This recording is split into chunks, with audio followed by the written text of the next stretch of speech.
Why the Mets shouldn't plan to have their top pitching prospect on next year's opening day roster. This is from RisingApple.com.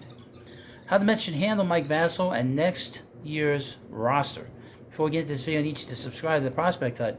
If you like the Mets and you like the Met prospects, you want to learn everything about the Mets minor leagues, this is the channel for you. I scour the internet to get all kinds of information for you. And I'm going to keep doing it and doing it and doing it. So you want to subscribe. You don't know what you're going to get here on this channel. Would mention, it was breaking news yesterday, one of the top Mets prospects, Jett Williams, was promoted to Double-A. So he's gone 3 levels now for this season. New York Mets fans are eager to see what the next crop of minor league talent can accomplish. After weeks of watching a team disinterested or unable to compete for a playoff spot, it's time to lick your finger like an old lady teacher and turn the page if you haven't already. Mets don't have too many prospects who could seriously compete for an opening day roster spot next year, at least among those without major league experience. Ronnie Mauricio is still technically a prospect, but with MLB games now under his belt, he falls more into the class alongside the other baby Mets already in the majors. This isn't the case for Mike Vasil.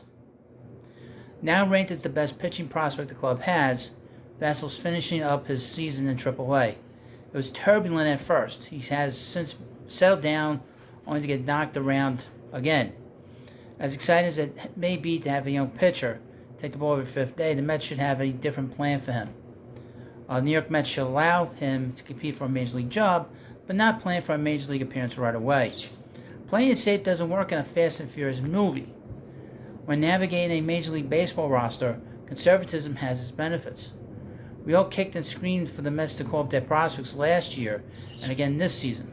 It's a bit different when the season has already begun and we've seen guys mash their way onto the leaderboard in their league. The situation with the opening day roster and the starting pitching staff differs from a few bats as well. Second to only the bullpen, the starting rotation is the most questionable department on the roster. Kodai Senga and Jose Quintana don't come close to cutting it. The Mets will have 3 available spots they need to improve with room for only one to be more of an ongoing competition. Vasil has already made 14 starts in Double-A this year and is now 3-4 with a 5.71 ERA. These aren't even close to the kinds of results you'd want to see from a pitcher before promotion. He exited his start on September 1st after only 1 2/3 innings of work and 5 earned runs across the board, and suffered a similar yet not as painful fate on September 8th when he allowed 6 runs in 5 innings of work. Minor league numbers aren't quite as important as they are in the majors simply because the game is played differently.